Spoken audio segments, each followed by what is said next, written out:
નમસ્કાર, હું હિરલ પરમાર અને આપ જોઈ રહ્યા છો નિર્ભય ન્યૂઝ.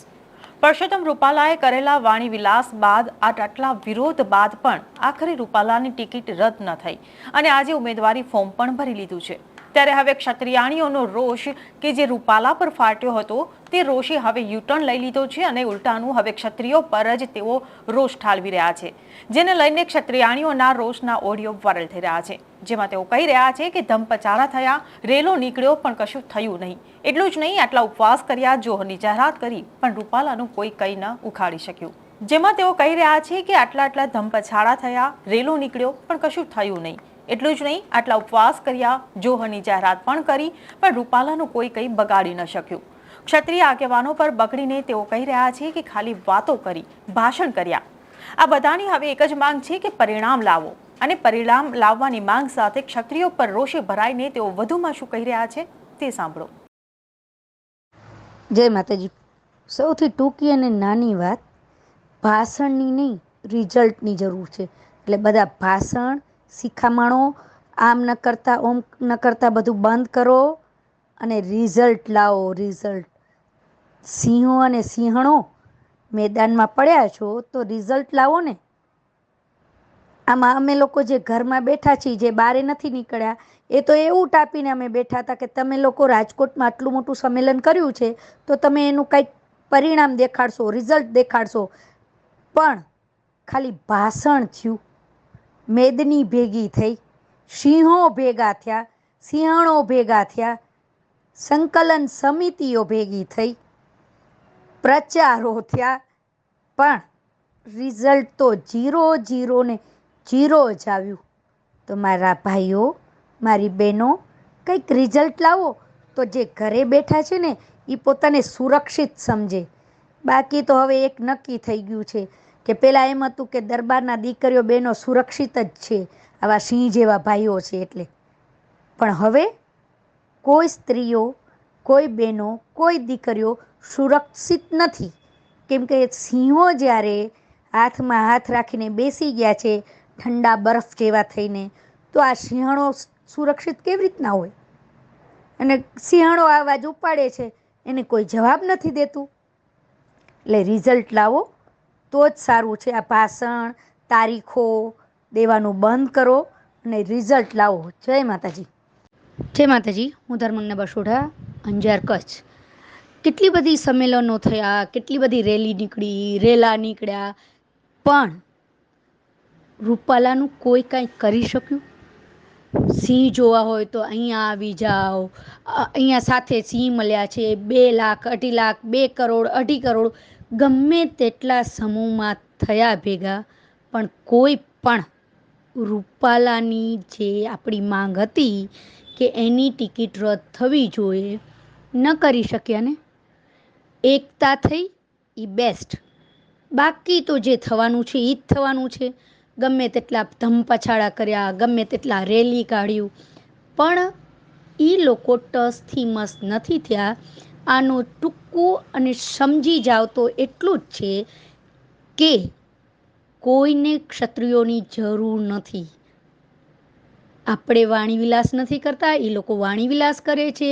એમણે આપણું અપમાન કર્યું, છતાં આપણે તો ત્યાં ને ત્યાં જ છીએ. રાડો પાડતા નથી, શાંતિથી કરીએ છીએ, અંદરના અંદર વાતકોત કરીએ છીએ. પણ સાથે મળો તો કાયમ મળો ને. આવી સભાઓ, જોહર, શું અસર થઈ એ લોકો ઉપર? કશું જ નહીં. એક આપણી ગુજરાતીમાં કહેવત છે, કાકા મરી જાય પછી ખીચડી શું કામની. તો રૂપાલા જ્યારે ફોર્મ ભરી લેશે, એની ટિકિટ મળી જશે, એનું પ્રચાર ચાલુ થઈ ગયું છે, પછી આ બધા ધમપછાડા શું કામના? હવે આજ તો લાસ્ટ ડે છે, હવે શું કરી શકશો? હું તો પહેલેથી જાણતી હતી કે કશું નથી થવાનું. મને આ બધી વાતમાં કોઈ રસ નથી, પણ મેં તો એટલે જ સવાલ કર્યો છે કે આટલું બધું કરવા છતાં આપણું શું? અમે પેલું કરશું, ઓલું કરશું, આમ કરશું, કાંઈ જ થયું? ગમે તેટલું સંમેલન કર્યા, જોહરની જાહેરાત કરી, ભૂખ્યા રહ્યા, ઉપવાસ ઉપર ઉતર્યા, રોડબંધી કરાવી, ઓહો શું ના કર્યું, છતાં રૂપાલાને 1% માત્ર ફરક નથી પડ્યો.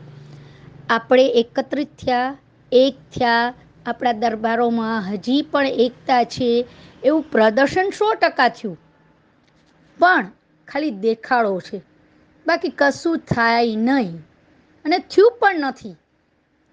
જો આપણે કંઈ કરવું હોય ને તો એનો દેખાડો ન કરાય, કરી બતાવાય. અને આપણે કરી બતાવવાનો ટાઈમ હતો, દેખાડા કરવાનો નહીં. આપણે કશું ના કરી શક્યા, ખાલી વાતો કર્યા. તારીખ પે તારીખ, તારીખ પે તારીખ, તારીખો લીધા રાખો છો. બાકી તો ઇન્સ્ટન્ટ હોવું જોઈએ, ફેસલા તો ઇન્સ્ટન્ટ થવા જોઈએ. હું તો ઘણી નાની પડું, આ સંમેલન ને સંકલન ને ફલાણા આપણા બસની વાત નથી.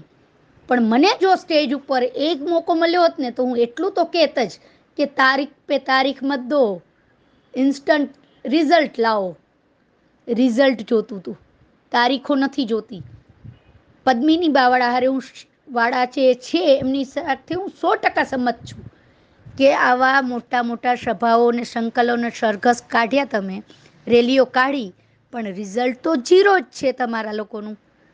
હું પણ દરબારની દીકરી છું, હું પણ આના ખિલાફ છું, પણ આપણે રિઝલ્ટ તો લઈ આવી શકતા નથી. વાતો જ કરી વાદાકોદ કરીએ એમાં ફર્સ્ટ આવી જઈએ છીએ. તો આનું રિઝલ્ટ લઈ આવત ને તો બહુ સારું લાગત, પણ 20 દિવસથી 0 જ રિઝલ્ટ છીએ આપણે, 0. હું તો ઘણી નાની અને ટૂંકી પડું આ બધી વસ્તુમાં, આ બધી ચર્ચાઓમાં, કેમ કે આપણને આટલું બધું જ્ઞાન પણ નથી, આટલા પણ હોશિયાર પણ નથી, અને આટલું જાણ પણ નથી મને કે આ શું નેતાગીરી, શું ટિકિટો, શું આ. કેમ કે મેં છેલ્લા 20 વર્ષથી વોટિંગ કર્યું જ નથી, અને વોટિંગ ન કરવાનું કારણ એક જ છે કે વાતોથી દુનિયા ચાલે છે, મોંઘવારીથી દુનિયા ચાલે છે, રામ ઉપર દુનિયા ચાલે છે. પોતાના મનથી તો કોઈ કાંઈ નિર્ણય લઈ જ નથી શકતા. આપણે 2 લાખ, 2.5 લાખ, 3 લાખ રાજકોટમાં ભેગા સિંહો તો થઈ ગયા, પણ આ ગીધડોની જમાત જે છે ને એ સિંહોને પાછળ પાડીને રાખી દીધા, એવું મને તો મહેસૂસ થાય છે. હું ખરાબ તો લાગીશ, પણ સત્ય છે અને કડવું છે કે ગીધડો અને ભેડિયાની ફોજમાં સિંહ ટૂંકા પડી ગયા છે. અને હું આ તમને લોકોને સિંહો અને સિંહણોને જ કહેવા માંગુ છું કે આપણે ઘણા ટૂંકા પડી ગયા. એ ગીધડોની ફોજ ખાઈ ગઈ. ઓલા કહેવાય ને, એક સિંહ હોય ને 100 ભેડિયા હોય તો ક્યારેક સિંહને ભાગવું પડે. આ એક ભેડિયા જેવો, એક ગીધડ જેવો રૂપાલાએ બધા સિંહને ઠરી ઠામ બેસાડી દીધા છે. તમને થોડુંક પણ હોય ને કે આપણે ક્ષત્રિય છીએ તો ઇમિડિયેટલી જલ્દીથી આનું પરિણામ દેખાડો, રિઝલ્ટ દેખાડો. વાતો અને આ તમે ન્યૂઝવાળાને એને પોતાને ઇન્ટ્રોડક્શન કરાવો છો, તમે કહો છો અમે રેલી કાઢી નહીં, હવે રેલા દિલ્હી સુધી પહોંચશે. રેલો રાજકોટમાં જ અટકાઈ ગયો છે. પેલા રાજકોટમાં જે છે એને તો સાફ કરો. તમે રૂપાલા જેવાને કોઈ રિઝલ્ટ નથી આપી શકતા, અને આપણે આપણી આટલી બધી સભાઓ કરી છે શું કામની? ભલે તમારા લોકોને ગાળો દેવી હોય તો એવું કહો કે તું આવી જા સામે, તમારામાં એટલું હોય તો તમે સામે આવી જાઓ. હું તો સામે આવીએ જઈશ અને બોલી પણ દઈશ, સ્ટેજ ઉપર પણ બોલી દઈશ, પણ મારી સાથે ઊભા રહેવાવાળામાં રિઝલ્ટ દેવાની તાકાત છે? ખાલી વાતો અને તારીખો દેવાની તાકાત છે, રિઝલ્ટ દેવાની નથી. એટલે જ આવી સભાઓ, સંમેલનોમાં હું હાજરે નથી રહેતી અને ધ્યાન પણ નથી આપતી. પણ ન રહેવાનું આજે મારાથી કે આ તો એવું થયું, કાકા મરી ગયા પછી ખીચડી તૈયાર થાય છે. એટલે રિઝલ્ટ આપવાનું હોય તો જ આગળ વધો, બાકી રિઝલ્ટ તો આવતું જ નથી. ક્ષત્રિયોની જે છાપ હોય ને એ રિઝલ્ટ આપવાનું હોય. આગ લાગે ત્યારે કૂવા ખોદવા બેસે, અને આગ જોઈને એવું કે ક્યાંથી કૂવો ખોદી, કઈ બાજુ પાણી નીકળશે, કેવી રીતના કરશું તો આપણને પાણી મળશે. આ તો એવી વાતો થાય છે. છેલ્લા 20 દિવસથી આવી જ વાતો છે. અને જેટલું જૂનું થાય ને એટલું ઠંડુ થઈ જાય. જ્યારે લોખંડ ગરમ હોય ને ત્યારે જ હથોડો દેવાય. આવી રીતના લોખંડ ઠંડુ થઈ જાય ને પછી ટીપી ટીપીને મરી જાય ને તો એ લોખંડમાં કાંઈ ફેર ના પડે. એમ રૂપાલા પણ લોખંડની જેમ થઈ ગયો છે, અને આપણે રાહ જોવામાં રહી ગયા ને લોખંડ ઠંડુ થઈ ગયું. હવે દે ધનાધન દેવા માંડો થોડા, પણ એ લોખંડમાં કાંઈ ફર્ક નથી પડવાનો. જય માતાજી. સૌથી ટૂંકી અને નાની વાત, ભાષણની નહીં, રિઝલ્ટની જરૂર છે. એટલે બધા ભાષણ, શિખામણો, આમ ન કરતા ઓમ ન કરતા બધું બંધ કરો અને રિઝલ્ટ લાવો. રિઝલ્ટ. સિંહો અને સિંહણો મેદાનમાં પડ્યા છો તો રિઝલ્ટ લાવો ને. આમાં અમે લોકો જે ઘરમાં બેઠા છીએ, જે બારે નથી નીકળ્યા, એ તો એવું ટાંપીને અમે બેઠા હતા કે તમે લોકો રાજકોટમાં આટલું મોટું સંમેલન કર્યું છે તો તમે એનું કંઈક પરિણામ દેખાડશો, રિઝલ્ટ દેખાડશો. પણ ખાલી ભાષણ થયું, મેદની ભેગી થઈ, સિંહો ભેગા થયા, સિંહણો ભેગા થયા, સંકલન સમિતિઓ ભેગી થઈ, પ્રચારો થયા, પણ રિઝલ્ટ તો 0 ને 0 જ આવ્યું. તો મારા ભાઈઓ, મારી બહેનો, કંઈક રિઝલ્ટ લાવો તો જે ઘરે બેઠા છે ને એ પોતાને સુરક્ષિત સમજે. બાકી તો હવે એક નક્કી થઈ ગયું છે કે પહેલાં એમ હતું કે દરબારના દીકરીઓ બહેનો સુરક્ષિત જ છે, આવા સિંહ જેવા ભાઈઓ છે એટલે. પણ હવે કોઈ સ્ત્રીઓ, કોઈ બહેનો, કોઈ દીકરીઓ સુરક્ષિત નથી. કેમ કે સિંહો જ્યારે હાથમાં હાથ રાખીને બેસી ગયા છે ઠંડા બરફ જેવા થઈને, તો આ સિંહણો સુરક્ષિત કેવી રીતના હોય? અને સિંહણો અવાજ ઉપાડે છે, એને કોઈ જવાબ નથી દેતું. એટલે રિઝલ્ટ લાવો તો જ સારું છે. આ ભાષણ, તારીખો દેવાનું બંધ કરો અને રિઝલ્ટ લાવો. જય માતાજી. જાજુ કહેવાઈ ગયું હોય તો માફ કરજો, પણ સત્ય છે એ જ બોલ્યું છે. જય માતાજી, જય રાજપૂતાના. અને જો રિઝલ્ટ આપવાની ઓલી હોય ને તો જ હવે આગળ વધો. હવે પલાર્યું છે ને તો મુંડાવે છૂટકો કરો. મારા શબ્દો બહુ કડવા લાગશે પણ સત્ય જ હશે.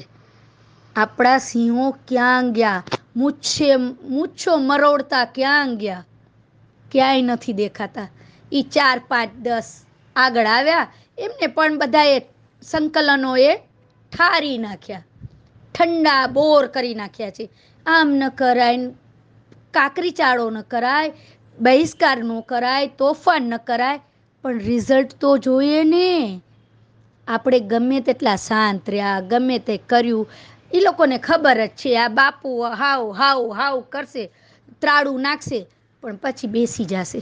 અને ખરેખર તારીખો આપી આપીને આપણે લોકો બેસી જ ગયા છીએ. વધુ બોલાઈ જવા માટે સોરી, માફ કરજો. હું પણ દરબારની દીકરી છું, આ બધું મારાથી એ સહન નથી થતું. પણ રિઝલ્ટ ન આવવાની શક્યતા હોવાથી હું આમાં ક્યાંય આવેલી નથી. જોહર બોહર કરવાની હું કોઈ ક્ષમતા રાખતી નથી. કેમ કે જોહર તો કાયર કરે, પીછેહટ કાયર કરે. આપણે રિઝલ્ટ લાવવાના હોય. આપણે તો એક ત્રાળે છે ને કોકને ઊભા ઊભા દેશી ભાષામાં પાણી પોચા કરી નાખવાનો હોય. આપણી ત્રાળ તો એવી હોવી જોઈએ કે આપણે જોઈને તો બી જાય, આ તો રૂપાલાએ આપણને ટાઢા કરી નાખ્યા. એ તો ભાગ્યો નહીં, પણ સિંહોની જમાત ભેગી કરી નાખી એવું લાગે છે. સિંહો ભેગા થયા છે પણ એમની ત્રાળ નથી થઈ હજી, એમને કોઈ રિઝલ્ટ નથી આપ્યું. રિઝલ્ટ એવું હોવું જોઈએ તત્કાલ. મારી ગણતરી તત્કાલ સિવાય કાંઈ છે જ નહીં. આટલી શાંતિ રાખશો તો એ લોકો તો આપણને ધાત પણ નહીં દે. કેમ કે અત્યારે એમની સરકાર છે. રામ રામ ઉપર ચરી ખાય છે, આપણે સિંહ સિંહ ઉપર પાછળ રહી ગયા. સિંહો જાગો, સિંહણો જાગો. મને તો અત્યારે સુધીમાં આટલા જે સંમેલન થયા, આટલા બધા સભાઓ થઈ, આજે કાંઈ આપણું રાજકોટવાળું આટલું મોટું સંમેલન હતું, એમાં મને એક જ વસ્તુ નજર આવી કે ખાલી વાતો અને તારીખો ઉપર હાલે છે, બાકી કોઈને રિઝલ્ટની કાંઈ ફરક જ નથી પડતો. હા માં હા બધા ડોક્યું ફરાવે છે. 5, 8 સ્ટેજ ઉપર બોલી ગયા, અમારી ગરિમાને આ થયું. આપણી ગરિમાને થયું પણ શું ફરક પડ્યો? આપણે એવું વિચારીએ છીએ કે આપણી બહેનો બધી સુરક્ષિત છે. કોઈની બહેનો સુરક્ષિત નથી. એકબીજાનું કાપવામાં રહી જાય છે, એકબીજાના સમાજને નીચો પાડવામાં રહી જાય છે, અને આપણો સમાજ બધાથી નીચો પડતો જાય છે. પણ આપણને બિલકુલ ભાન નથી કે આપણે કઈ જગ્યાએ પહોંચ્યા છીએ. એના કરતાં રિઝલ્ટ લાવી આગળ વધો અને કાંઈક કરી બતાવો. આ કાકા મરી જશે અને ખીચડી ખવાઈ જશે ને ઘી આપણે જ નાખશું. 2 ભાગલા આપણા પડ્યા છે, એ સ્વીકારી લ્યો. સત્યનો સ્વીકાર કરો કે આપણાથી કશું જ નથી થયું. આ હું હરેક ક્ષત્રિય મારા સમાજના ભાઈ બહેનોને કહું છું કે હજી ચેતી જાઓ, હજી રિઝલ્ટની તૈયારી કરો, તો કદાચ ગુજરાતમાં દરબારપણું રહેશે. નહીતર આલી મુઆલી 2% લોકો પણ આપણી છેડતી કરી અને જતા રહેશે અને આપણને ભાન પણ નહીં રહે. આપણે અત્યારે આપણી બેનું દીકરીઓને ગાળ આપી સહન કરવાની તાકાત રાખી ચૂક્યા છો તમે. મારા ભાઈઓ, તમે એટલું તો વિચારો કે આપણને શું કહી ગયા, છતાં આપણે તો હાથ ઉપર હાથ રાહ જોવી છીએ સગડી ક્યારે ચાલુ થાય ને આપણા હાથ શેકી. આ તો તેદી એને તમાચો મારવાની જરૂર હતી. ત્યારે એને 2-4 મારી દીધી હોત ને પછી જોયું જાત. બાકી તો આયા મારા બેનો 5-10 જોહર કરી નાખશું. જોહર કરીને કાયર શું કામ થવું? આપણે બરવું એને કરતા એને બાળો. આપણે જ જે કાંઈ કરવું છે, આપણે જ સંઘર્ષમાં ઉતરવું, આપણે જ ભૂખ્યા રહેવું, આપણે જ બળવું, પણ સામેવાળાને કરી દેખાડો ને. તમે દેવામાં તો જાણ્યું, પણ લેવામાં તો જાણી નથી શકતા. ખાલી દેવાનું જ છે એમ. અને આજે આ રૂપાલાએ કરી નાખ્યું છે કાંઈ વાણી વિલાસ કરીને બેનો દીકરીઓની ગરિમાને ઠેસ પહોંચાડી છે. કાલે સવારે બીજો કોઈ નહીં કરે એની ગેરંટી છે તમને લોકોને? જો આ કાકાને ખીચડી ખાધા પહેલાં પૂરો નહીં કરો ને તો હજી એ તમારી બેનો દીકરીઓ સુરક્ષામાંથી પસાર નહીં થાય, સુરક્ષિત નહીં રહે. આ બેનો દીકરીઓને સુરક્ષિત રાખ્યું હોય તો આનું કંઈક પાક્કું રિઝલ્ટ લાવો, તો જ અમે સુરક્ષિત છીએ. અહેવાલ માટે તમારું શું કહેવું છે તેમને કમેન્ટ બોક્સમાં લખીને ચોક્કસથી જણાવશો. જો વિડીયો પસંદ આવ્યો હોય તો વિડીયોને લાઇક, શેર અને અમારી ચેનલ નિર્ભય ન્યૂઝને સબસ્ક્રાઇબ કરવાનું ભૂલશો નહીં. આભાર.